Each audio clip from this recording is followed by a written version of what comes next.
Okay guys, my name is Harish Sharma. आज हम start करेंगे कि mechanical property of solid. 11th class का सिलेबस है, बहुत बढ़िया सिलेबस है ये। अच्छा, मैकेनिकल प्रॉपर्टी ऑफ सॉलिड को पढ़ने से पहले कुछ बेसिक चीज़ें हमें पढ़नी होंगी। और वो बेसिक चीज़ें क्या होती हैं उनमें, इसमें देखो, अगर समझना हो इस चैप्टर को समझना, एक चीज़ समझ लो कि इसमें बेसिक चीज़ें हम जो भी बात करेंगे वो इलास्टिक और प्लास्टिक की बात करेंगे। इलास्टिक और प्लास्टिक का मतलब क्या हो गया, जैसे सपोज करो कि अगर हमारे पास कोई रबड़ है, अगर हम उसे खींचते हैं, रबर बैंड होती है ना, उसे अगर हम खींचते हैं तो उसके मॉलिक्यूल्स क्या होते हैं भाई, वो भी खींचते हैं आपस में। मैं देखो दूर दूर जाएंगे, पर ऐसी प्रॉपर्टी जो कि अपनी जो एरिया है, अपना जो लेवल है, वो क्रॉस ना करे। जैसे मान लीजिए कि सारे पार्टिकल्स अपने अपने बहुत नजदीक होते हैं, ठीक है, आप उसे खींचोगे तो जाहिर बात है कि वो क्या करेंगे, अपने आप को दूर करने की कोशिश करेंगे, दूर होंगे। पर इसकी एक लिमिटेशन है, अगर लिमिट क्रॉस कर दी तो टूट जाएंगे भाई, अपना एरिया छोड़ देंगे जहां से आपने पकड़ा। जैसे मान लीजिए कि मेरे हाथ है, ये देख लीजिए मेरा हाथ, ये जैसे मैंने खींचा, तो आप देखो, अब ये जब तक खींच रहे हैं तो ये मैं अब इसे ढीला छोड़ूंगा तो अपनी प्रॉपर्टी में ही आ जाएंगे, अपनी जगह ही आ जाएंगे। अब मान लीजिए कि आपने इसे ज्यादा खींच लिया, स्ट्रेस कर दिया, ठीक है, तो ये क्या करेंगे, टूट जाएंगे, वो अपनी वैल्यू पर नहीं आ पाएंगे जहां पर ये थे। जैसे स्प्रिंग को ले लीजिए, स्प्रिंग को आप खींचते हैं तो क्या होता है, स्प्रिंग नॉर्मली क्या होती है स्प्रिंग की घटना, कि आप जो है अपने ज्यादा फोर्स लगाया, एक्सटर्नल फोर्स लगाया, तो इसके मॉलिक्यूल्स, इंटरनल जो मॉलिक्यूल्स होते हैं वो ज्यादा दूर जाने तो नहीं देंगे। पर अगर उसके मॉलिक्यूल्स से ज्यादा हमने फोर्स लगाया, अर्थात उसके अंदर की जो छोटे छोटे पार्टिकल्स हैं, जो इंटर मॉलिक्यूल्स और एटम्स के नाम से जानते हैं, और उसको हमने खींच लिया, तो जाहिर बात है वो बहुत दूर चले जाएंगे, और जिसकी वजह से क्या होगा, वो अपनी पोजीशन को वापस नहीं ले पाएंगे। तो आज हम यही टॉपिक इसी बेस पर समझेंगे, और बहुत ही शॉर्ट वीडियो पर कोशिश करेंगे कि ये चैप्टर कंप्लीट हो जाए। इसमें कुछ न्यूमेरिकल्स मैंने यहां कर रखे हैं, तो वो भी न्यूमेरिकल्स आपको मैं ओरली समझा दूंगा और आपको समझ में आ जाएगा। ठीक है, ओके, आज स्टार्ट करते हैं मैकेनिकल प्रॉपर्टी ऑफ सॉलिड। इसमें पहला पार्ट जो है इंटर एटॉमिक फोर्स है। इंटर एटॉमिक फोर्स जो है वो क्या होता है, force between two atoms due to electrostatic force of attraction between their charges is called inter atomic force. मतलब ये कह रहा है कि मान लीजिए कि दो एटम हमारे पास है, वो उस पर एक फोर्स लगा रहे हैं जिसे हम इलेक्ट्रोस्टैटिक्स फोर्स कह रहे हैं। ठीक है, वो क्या है, जैसे मान लीजिए कि हमारे पास दो एटम ले लीजिए, मान लीजिए एग्जांपल के तौर पर ये दो एटम हमारे पास है, ये क्या कर रहे हैं, एक दूसरे को खींच रहे हैं, अट्रैक्ट कर रहे हैं। ठीक है, यहां पर वही चीज लिखी हुई है कि force between two atoms due to the electrostatic force of attraction between their charges. और उनके बीच में जो अट्रैक्शन होगा, उन चार्जों के बीच में जो अट्रैक्शन होगा, वो जो अट्रैक्शन होता है फोर्स लगाएगा, और इस फोर्स को हम इंटर एटॉमिक फोर्स कहेंगे। सेम डेफिनेशन ये कहती है इंटर मॉलिक्यूल फोर्स क्या होता है, force between two molecules due to the electrostatic force of attraction between their charges is called inter molecule force. मतलब ये कह रहा है कि देखो, यह वही सेम प्रोसेस है, जो एटम की बात कहेगी वही चीज मॉलिक्यूल की बात होगी। यहां पर एक चीज बात होगी, यहां पर हम डिफॉर्मिंग फोर्स की बात करेंगे, तो आपको समझना होगा डिफॉर्मिंग क्या है, एक्सटर्नल फोर्स है। डिफॉर्मिंग क्या है, एक्सटर्नल फोर्स है। हम जब भी डिफॉर्मिंग की बात करेंगे तो समझ जाइए कि एक्सटर्नल फोर्स लग रहा है। तो इलास्टिसिटी क्या है, इलास्टिसिटी वो है, वो एक टेंडेंसी है जो शेप को चेंज करने को नहीं देता। मतलब जो चेंज, जैसे मान लीजिए रबड़ बैंड है, आपने खींचा, उसको स्ट्रेस किया, रबड़ बैंड को स्ट्रेस करेंगे, वो अपनी पोजीशन में आ जाते हैं। इसका मतलब उनके अंदर एक टेंडेंसी है कि वो अपने शेप को चेंज नहीं होने दे, जो शेप है एक्चुअल में वही रहे। हम खींच लें, साइज वही रहे। अब जैसे हमने खींचा रबड़ बैंड को, आपने कोई स्ट्रेस किया, इस तरह से स्ट्रेस करने के बाद क्या होगा भाई, जाहिर बात है कि अपना शेप चेंज करेगा। पर इलास्टिसिटी में क्या है, वो एक टेंडेंसी अप्लाई करता है। वो अप्लाई क्या करता है कि वो अपने शेप और साइज को चेंज नहीं होने देता उस बॉडी का। और इस सिस्टम को हम, इस प्रोसेस को हम कहते हैं इलास्टिसिटी कहते हैं। तो यहां पर लिखा हुआ the tendency to opposes any charge in its shape size by a body is called elasticity। Elasticity होती है। इसका मैंने दूसरी डेफिनेशन लिखी हुई है, the tendency of a body molecules of object, molecules of object मतलब द टेंडेंसी ऑफ जो बॉडी है, टेंडेंसी बॉडी की क्या है, regain its original configuration after revolve of deforming force. देखो, जब हम किसी भी एक्सटर्नल फोर्स मतलब जैसे आपने कोई रबर बैंड हमने खींची और रबर बैंड खींचने के बाद इलास्टिसिटी है वो एक्चुअल में क्या, देखो ये हमारे पास एक रबर बैंड है, अब मैं इसे स्ट्रेस करूंगा, अभी अपनी शेप में जैसे ही छोड़ा, एक्सटर्नल फोर्स छोड़ा, वो अपनी शेप में अब वापस आ गया। देखो ये खींचा, ठीक है, ये खींचते ही अपने शेप, उसने शेप तो चेंज तो कर दिया, पर छोड़ने पर वो क्या कर रहा है, वो अपनी साइज में फिर आ गया। इसका मतलब क्या है कि जो इसके अंदर के छोटे छोटे मॉलिक्यूल्स होते हैं, जो छोटे छोटे मॉलिक्यूल्स हैं, वो उनको चेंज नहीं होने दे रहा, ठीक है। तो वही चीज यहां पर डेफिनेशन कह रही है, the tendency of a body to regain its original configuration. जो ओरिजिनल इसके एटम्स हैं वो अपने शेप में तुरंत आ जाते हैं, कब, जब हम एक्सटर्नल फोर्स यानी डिफॉर्मिंग फोर्स छोड़ देते हैं, इस कॉल्ड इलास्टिसिटी, और इलास्टिसिटी लिमिट कहते हैं इसे। नोट करके कुछ पॉइंट मैंने लिख रखे हैं, यहां पर लिखा परफेक्ट बात लिखी हुई है, परफेक्ट इलास्टिसिटी बॉडी क्या होती है, a body which complete recover it's original conformation on the revolve of deforming force is called perfect elasticity. Perfect elasticity क्या होती है, परफेक्टली जो होती है, परफेक्ट उसे कहते हैं जो भैया अपने शेप को और साइज को चेंज ना होने दे, और उसे हम परफेक्ट इलास्टिसिटी बॉडी कहते हैं। और परफेक्टली प्लास्टिक बॉडी क्या होती है, if a body does not tends to regain its original conformation on the revolving of deforming force is called perfectly plasticity. अब देखो प्लास्टिक क्या होती है, कुछ प्लास्टिक ऐसी होती है, मान लीजिए कि अगर हमने बहुत ज्यादा बॉडी को स्ट्रेस कर दिया, जैसे मान लीजिए स्ट्रेस कर देंगे, टूट जाएगा, देखिए ये टूट भी गया, शायद क्या होता है, टूट भी जाता है।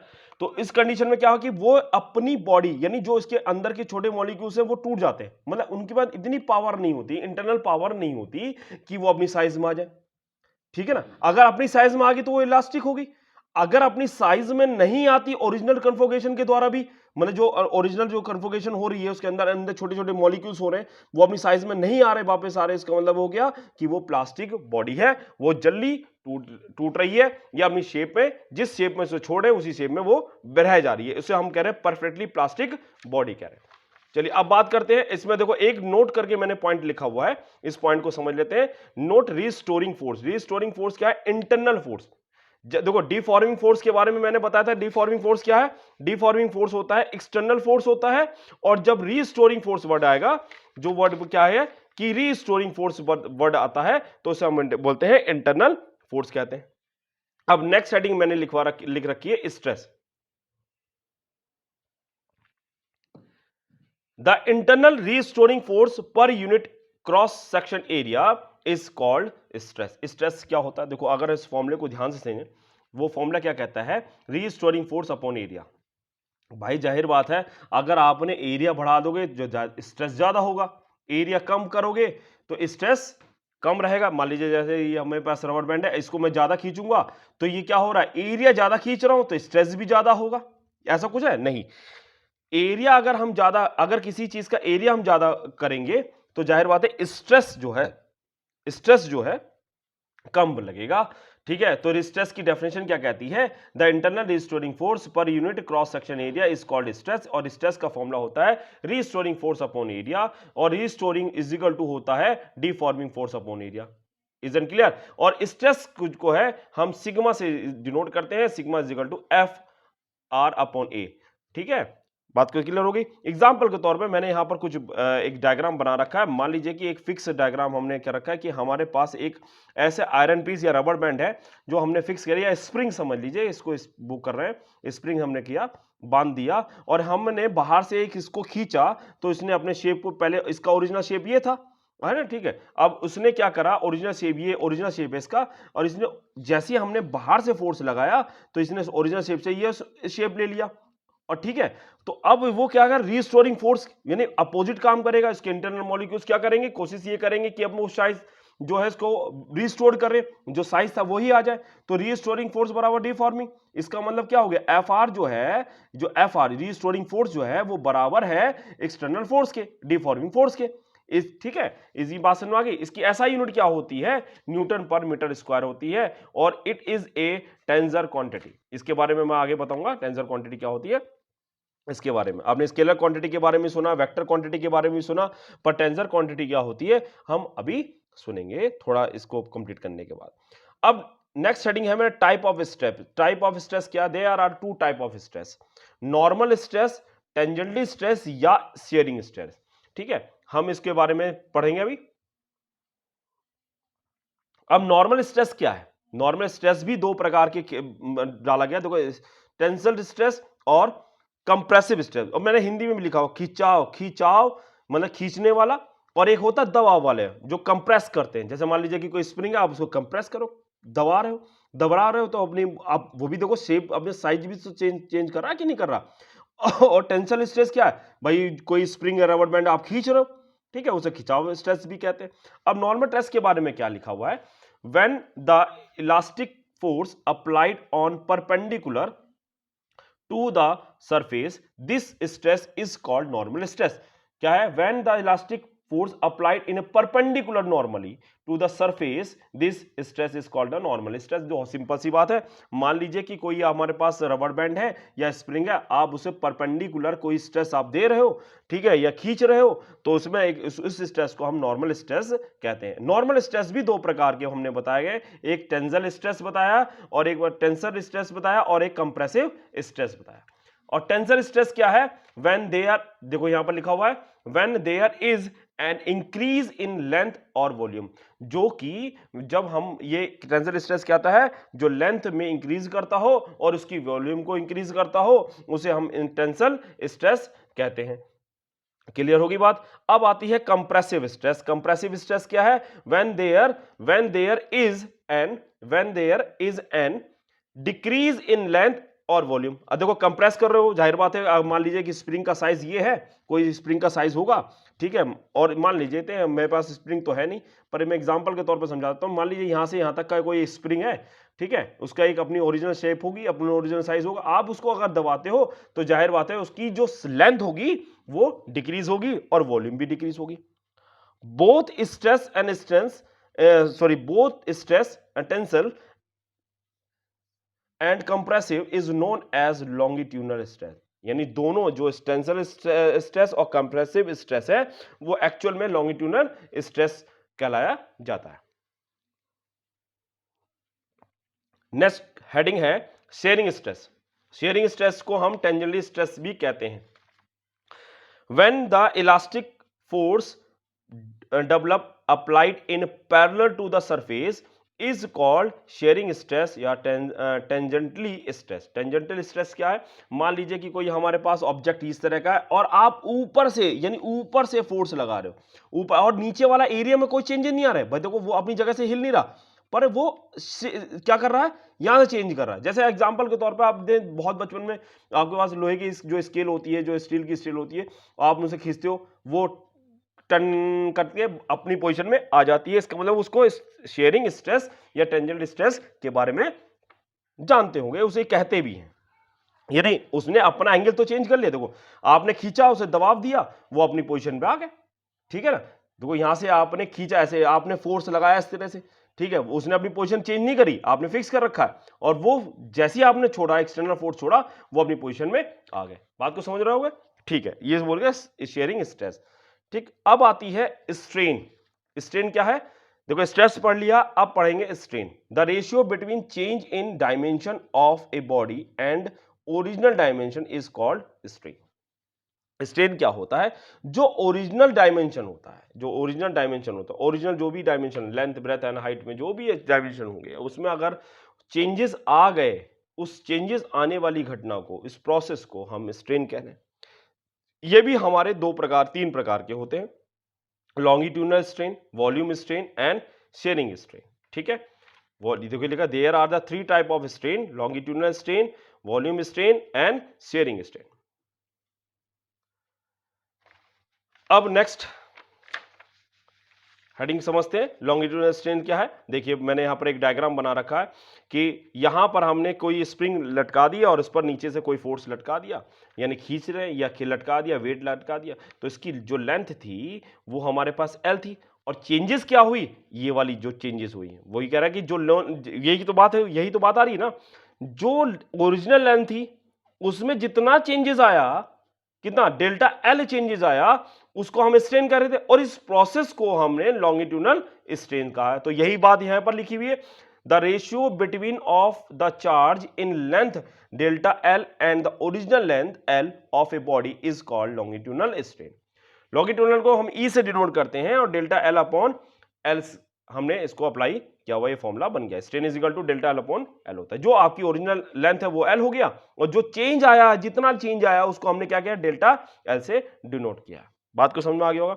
अब आता है वॉल्यूम स्ट्रेन। वॉल्यूम स्ट्रेन क्या है, अब ऐसे समझ लेते हैं कि आपके पास कोई ऐसा रबड़, कोई बॉल होगी, ठीक है, आपने पानी में डाल दिया तो जाहिर बात है कि उसके पर चारों तरफ से क्या होगा, प्रेशर लगेगा। किसका प्रेशर लगेगा, पानी का प्रेशर लगेगा। वो चारों तरफ कोशिश ये करेगा, जब भाई जो ओरिजिनल शेप होगा उसमें चेंजेस आएंगे। तो वही चीज यहां पर लिखी हुई है, the ratio between of the change in the volume delta we and original volume we if a body is called volume strain. Clear, मतलब ये बात समझ में आ गई होगी। क्या कहना मतलब है कि जैसे मान लीजिए ओरिजिनल वॉल्यूम हमारा पास वी है, अब जैसे ही हमने पानी में डाला, कहीं से प्रेशर लगा, वो दबाव में आया, उसने चेंज कर लिया, वो क्या वॉल्यूम चेंज हुआ, डेल्टा वी चेंजेस हुए। तो फॉर्मूला क्या बन गया, डेल्टा वी अपॉन वी हो गया। ये भी हमारा वॉल्यूम स्ट्रेन का फॉर्मूला बनता है। अब बात आती है शेयरिंग स्ट्रेन की। शेयरिंग स्ट्रेन क्या, वही सेम कहानी, सेम प्रोसेस। आप फोर्स करते हो, यानी आपने एक स्केल का मैंने एग्जांपल लिया था, ठीक है, कि भाई देखो जो इसने अपना एंगल चेंज किया था, क्या चेंज, मान लीजिए कि उसकी लेंथ में कोई परिवर्तन नहीं है, चेंज क्या हुआ कि भाई ये तो ये चीज फिक्स है। जैसे मैंने अभी एग्जांपल के तौर पे मैंने एक स्केल लिया था, समझाया था कि भाई स्केल का जैसे हम छोड़ते हैं तो अपनी पोजीशन में वो आ जाता है, यानी आपने फोर्स ऊपर से लगाया, पैरेलल लगाया, ठीक है, और छोड़ने के बाद, जैसे ही छोड़ने के बाद अपनी पोजीशन में फिर आ गया, पर जितना एंगल वो चेंज हुआ उसको हमने डीएस मान लिया। भाई कितना डिस्प्लेसमेंट किया होगा, माने ये पहले आपका ओरिजिनल शेप ऐसा था। देखिए मान लीजिए कि ये एक प्रकार से आप मान के चलिए कि ये एक स्केल है और इसको हम स्ट्रेस कर रहे हैं।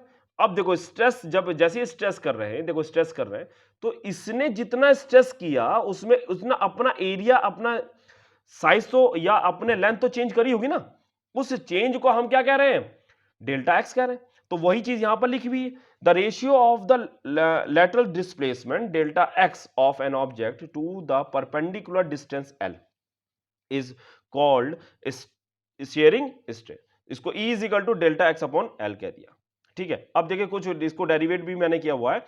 अकॉर्डिंग टू दिस फिगर हमने क्या लिया, इसको देखो क्या चेंज किया, ट्राइंगल मान लिया, ट्राइंगल ए सी बी लिया, ठीक है, ये हमें पास एंगल बना हुआ है, इतना एंगल चेंज किया है, तो ये परपेंडिकुलर होगा, ये एरिया क्या है, परपेंडिकुलर हो गया, ये बेस हो गया, ठीक है।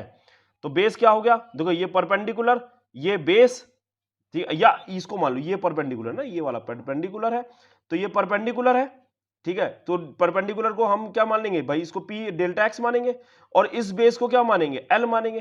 तो ऐसी कंडीशन में कौन सा फॉर्मूला लगता है, tan theta is equal to delta X upon L, क्योंकि tan theta is equal to क्या होता है, परपेंडिकुलर अपॉन बेस होता है। परपेंडिकुलर हो गया डेल्टा एक्स और उसका बेस कितना हो गया, एल हो गया। If theta is very small and is measured in radians, so delta theta similar जो है वो थीटा के बराबर मान लिया जाएगा। तो theta is equal to delta X upon L हो जाएगा। इतनी बात क्लियर होगी, ठीक है, क्योंकि बहुत छोटा सा चेंजेस जो होते हैं बहुत छोटे से एंगल में चेंजेस होते हैं, तो इसे मान के चलते हैं कि वो थीटा के बराबर चेंज हुआ, ठीक है। अब आते हैं इनकी सब को इस सब के बारे में एक साइंटिस्ट और आए थे जिसे हुक लॉ के नाम से भी जाना जाता है। वो हुक लॉ क्या था, इनकी अपनी एक थ्योरी थी, वही सेम थ्योरी थी, सबका वही एक कॉन्सेप्ट है, स्ट्रेस और स्ट्रेन के बारे में लेके चलने वाला, ठीक है। इसे मॉडुलस ऑफ इलास्टिसिटी भी कहते हैं। Within elastic limit stress and strain are proportional to each other. मतलब हुक के अनुसार ये कह रहा है कि देखो हुक ने क्या कहा था, स्ट्रेस जो है डायरेक्टली प्रोपोर्शनल होता है स्ट्रेन के, मतलब हुक के अनुसार स्ट्रेस जो है डायरेक्टली प्रोपोर्शनल किसके, स्ट्रेन के। अब इस प्रोपोर्शनल को हटाने के लिए कोई कांस्टेंट की जरूरत पड़ती है, उसने वो कांस्टेंट वैल्यू क्या ले ली, ई ले लिया।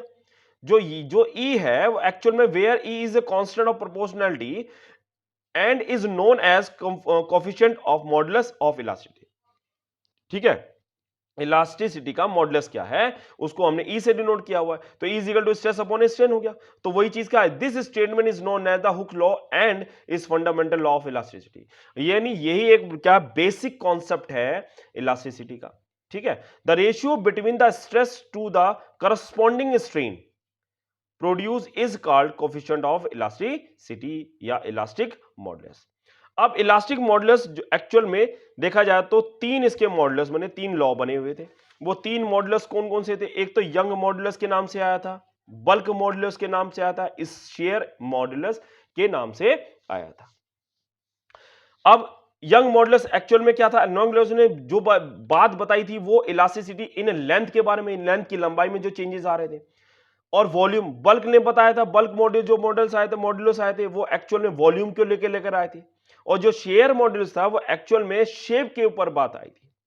ठीक है, अब यहां पर यंग मॉड्यूल्स की वही बात आ गई है, the ratio of longitudinal stress to the longitudinal strain is called Young modulus, it is denoted by Y.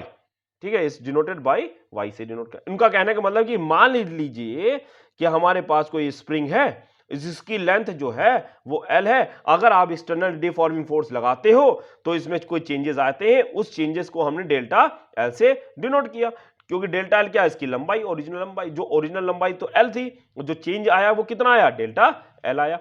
कब लगाया, जब आपने फोर्स लगाया। तो इस मॉडुलस, इस सिस्टम को बताने वाले जो थे वो यंग मॉडुलस थे।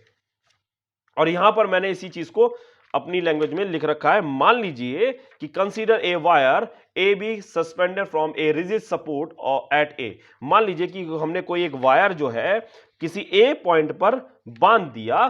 ठीक है, let L is original length of the wire, A cross section area of wire, delta L increase in length of a wire. मैंने बताया अभी आपको पिछले डायग्राम में क्या बताया था कि जो उसका ओरिजिनल लेंथ है उसको हमने एल से डिनोट किया हुआ है।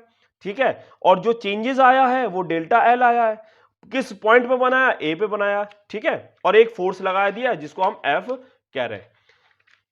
तो क्योंकि हमने पीछे वाले में टेंसल स्ट्रेस पढ़ा था, टेंसल स्ट्रेस पढ़ा था, tensile stress is equal to F upon A होता है, इक्वल टू, ये इक्वेशन नंबर 1 बन गया। टेंसल स्ट्रेन का फॉर्मूला हमने पढ़ा, delta L upon L, equation number 2 बना। According to Young modulus Y is equal to tensile stress upon tensile strain होता है, क्योंकि हमने शायद इसी बारे में पढ़ना था और इसी बारे में हमने पढ़ा भी। ठीक है, तो इस सारी जो इक्वेशन नंबर 1 और 2 की वैल्यू हमने इक्वेशन नंबर 3 में रख दी। तो y इज इक्वल टू क्या हो गया, एफ अपॉन ए, जो डिवाइड किया डेल्टा एल अपॉन एल, और ये काट के हमारे पास यंग मॉडुलस का एक फॉर्मूला आया, y is equal to F L upon delta L into A होता है। इस बिहार पर मैंने एक कुछ न्यूमेरिकल्स किए यंग मॉडुलस पर, वो इस प्रकार से मैंने लिखे हुए हैं। A load of A 2 kgf produce an extension of 1 mm in a wire 3 meter in length and 1 mm in a diameter, calculate young modulus of elasticity of wire। ठीक है, तो यहां पर आपको क्या क्या मिला हुआ है, kgf फोर्स लग रहा है किसी लोड पर, तो F is equal to 2 kgf होता है। kgf को हम चेंज कर सकते हैं न्यूटन में 1, क्योंकि हम जानते हैं 1 kgf बराबर होता है 9.8 न्यूटन के बराबर। इसका मैंने 2 से मल्टीप्लाई किया तो आंसर आया 19.6 न्यूटन आया था। जो लेंथ दी वो हमारे पास 3 मीटर थी, डेल्टा एल क्या थी हमारे पास 1 mm थी, जिसको हमने कन्वर्ट किया 10 की मीटर में, 10 की पावर -3 आया था। डायमीटर हमको दे रखा कितना, 1 mm इज इक्वल टू 10 की पावर -3 मीटर दे रखा है, क्योंकि उसने क्या नहीं, देखो एक्चुअल में यंग मॉडुलस निकालना है। यंग मॉडुलस के फॉर्मूला क्या होता है, वो y is equal to F L upon A delta L upon A delta L होता है। देखो फोर्स हमारे पास ऑलरेडी है, फोर्स भी हमने निकाल लिया, 19.6 हो गया। ठीक है, एल हमारे पास भी है। ठीक है, और डेल्टा एल हमारे पास है, पर एरिया नहीं है। अब एरिया कैसे निकला जाएगा, एरिया का फॉर्मूला क्या होता है भाई, area is equal to pi r square upon 2 apply करेंगे। ठीक है, यहां पर एरिया निकालने के लिए पाई आर स्क्वायर अपॉन 2 लगाएंगे। यहां पर हमने वैल्यू पुट करी और इसका आंसर y बराबर निकाल लिया। देखिए अब इसके मैंने कुछ क्वेश्चंस बना रखे हैं, मैं 1 मिनट के लिए आप देख लीजिए इसको। ये सारे क्वेश्चन जो है न्यूमेरिकल्स आपको करने हैं, इसको आप नोट पॉज करके इसको पॉज कीजिएगा, पॉज करने के बाद इस क्वेश्चन को नोट करके इसी फॉर्मूले पर यंग मॉडुलस पर अप्लाई करिएगा। आपको उम्मीद है कि क्वेश्चन समझ में आ जाएंगे। क्लियर, देख लीजिए।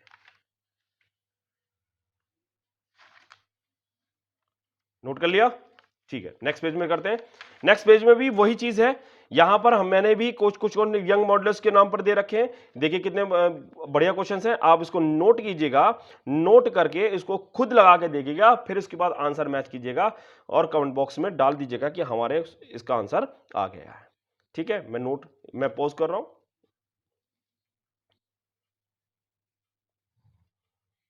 इसी तरह से नेक्स्ट पेज पर भी मैंने कुछ क्वेश्चंस लिख रखे हैं, एक क्वेश्चन और भी है, उसको आप देख लीजिएगा।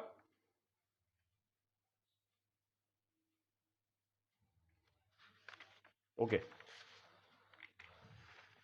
ये भी एक और क्वेश्चन हमने बना रखे हैं स्ट्रेस और स्ट्रेन के बारे में। देखिए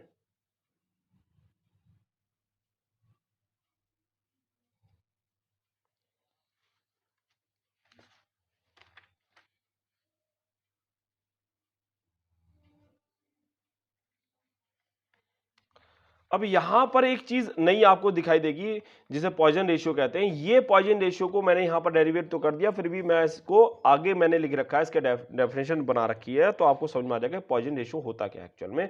फिर इसमें घबराइएगा नहीं, मैंने फॉर्मूला पूरा बना रखा है, आप कोशिश ये कीजिएगा कि आप इसे खुद लगाने की कोशिश कीजिएगा। ठीक है, इस तरह से क्वेश्चंस मैंने आपको लिख रखे हैं और आप उसका सॉल्यूशन कीजिएगा यहाँ पर। ठीक है, चलिए अब आती है बात, इस तरह से आप ये वाला क्वेश्चन सॉल्यूशन मैंने पीछे वाले का किया हुआ है, आप देख लीजिएगा। अब आती है बल्क मॉडुलस। बल्क मॉडुलस क्या है? बल्क मॉडुलस बहुत सिंपल सी बात है, इन्होंने वॉल्यूम के ऊपर बात कही थी। मैंने आपको बताया कि मान लीजिए कि एक बॉल लिया, आपने फेंका, ऊपर से चारों तरफ से फोर्स लगा, उसने अपने वॉल्यूम को चेंज करा, तो इसमें क्या हुआ, the ratio between of the volume stress and the volume strain is called bulk modulus, it is denoted by B. इसको हम बी से डिनोट करते हैं। मान लीजिए कि हमारे पास एक स्पेरिकल बॉडी है, स्पेरिकल बॉडी लिया, उसको pressed from all side on uniform force normal to the its surface, और मान लीजिए कि चारों तरफ से एक फोर्स लग रहा है। देखिए यहाँ पर चारों तरफ से एक फोर्स लग रहा है जिसको हम एफ से डिनोट कर रहे हैं। ठीक है, normal to the surface. We know that the volume of stress is equal to F upon A. ठीक है, तो एफ अपॉन ए जो चेंजेस आ रहे हैं उसको हमने पी से, डेल्टा पी से क्या, चेंज इन प्रेशर के फॉर्मूले से अप्लाई कर। ठीक है, volume strain is equal to delta V upon V, question number 2 बना दिया। और bulk modulus of elasticity is equal to होता है volume stress upon volume strain, equation number 3 बना के मैंने वैल्यू पुट कर दी और ये फॉर्मूला कुछ बन गया, B is equal to minus V delta P upon delta V बन गया। इस पर यहाँ पर मैंने एक क्वेश्चन बनाने के, मान लीजिए कि हमारे पास एक सॉलिड स्फीयर है ऑफ ए वॉल्यूम जिसकी वैल्यू है 0.5 metre cube in load in lower to a depth in the ocean water where the pressure is equal to into 10 की power 7 Newton per meter square. The bulk modulus of lead is equal to 7.7 into 10 की power 9 Newton per meter square. What is the change in volume of the shape? देखो delta P आपको मिला हुआ, delta P is equal to कितना मिला हुआ है, delta P मिला हुआ 2 इंटू 10 की power 7 newton per metre square, B आपको मिला हुआ 7.7 इंटू 10 की power minus 9 metre per newton per metre square, और वी आपको मिला 0.50 मीटर स्क्वायर। और फॉर्मूला लगा देंगे P is equal V is equal to minus D delta P upon delta V upon V. Delta V आपको निकल जाएगा और डेल्टा वी आपको वैल्यू पुट करके, क्योंकि आपको यही निकालना है कितना चेंजेस आया था बॉल उसमें, तो इस डेल्टा वी हमने निकाल दिया कैलकुलेशन। यहां पर नेगेटिव साइन इंडिकेट करता है कि वो उसमें जो वॉल्यूम है वो डिक्रीज कर रहा है। क्या कर रहा है? क्योंकि देखो लेंथ में चेंजेस आएंगे तो इंक्रीज कर रहेगा, पर यहां पर वॉल्यूम क्या हो रही है, डिक्रीज हो रही है। ठीक है ना, जो ओरिजिनल शेप था उसमें थोड़ा सा डिक्रीज हुआ तो हमने उसको माइनस से डिनोट करा। यहां पर लिखा हुआ माइनस क्या है, एक्चुअल में वो वॉल्यूम उसकी डिक्रीज हो रही। तो नेक्स्ट क्वेश्चन भी इसी तरह से हमने लिखा हुआ है, spherical ball contact in volume by 0.01% when the subject to a normal uniform pressure of 100 atmosphere. Calculate the bulk modulus of metal. और जो एटॉमिक प्रेशर का फॉर्मूला होता है वो 1.01 इंटू 10 के 5 न्यूटन पर मीटर स्क्वायर होता है। डेल्टा पी आपको मिला है उसको 100 एटीएम से, और 100 एटीएम मतलब हो गया कि 1.01 इंटू 10 की power 5 Newton per metre square से मल्टीप्लाई कर दिया, जिसका आंसर आ गया 1.01 इंटू 10 की power 7 newton per metre square हो गया। Let V be the original volume and the delta V be change in volume of the ball. ठीक है, तो क्या चेंज हुआ, delta V upon V is equal to 0.0 per metre square, और इसको हमने परसेंटेज को चेंज करके इसको हमने सॉल्व किया, 10 की पावर -4 आ गया, और बी इज इक्वल टू हमने फाइंड आउट कर लिया, क्या आया 1.01 इंटू 10 की power 11 newton per metre square. इसी तरह से मैंने नेक्स्ट क्वेश्चन लिखा हुआ, the volume of a solid of is 500 centimetre cube under one atomic sphere pressure, find the change in its volume when subjected to a pressure of 101 atomic sphere at given the bulk modulus of the solid is 10 की power 11 newton per metre square.